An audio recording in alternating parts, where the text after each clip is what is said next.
Ukraine's president says that the U.S. and Ukraine have come to consensus over a number of important issues after marathon peace talks occurred in Florida in recent days. However, key sticking points remain over issues concerning territorial control. That is, what will happen to territory that is still being fought over in eastern Ukraine, and also the management of the Zaporizhzhia nuclear power plant.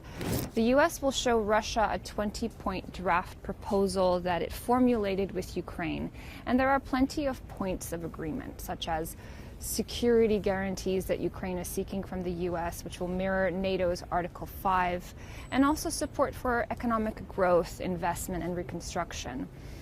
However, the question of what will happen in the eastern industrial heartland, where Russia maintains maximalist demands that Ukraine withdraw from territory it still has not captured, that is a big question. Now, Ukraine has repeatedly rejected that demand.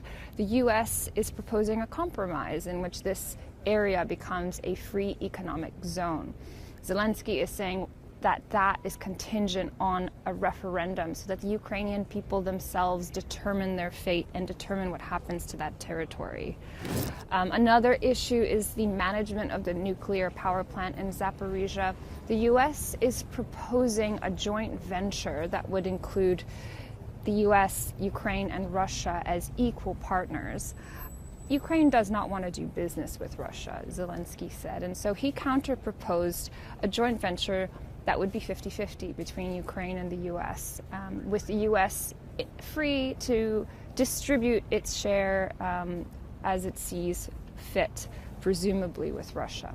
Now, all of this will depend on Russia's response, which we expect in the coming hours and days, and that will determine the path of the peace process.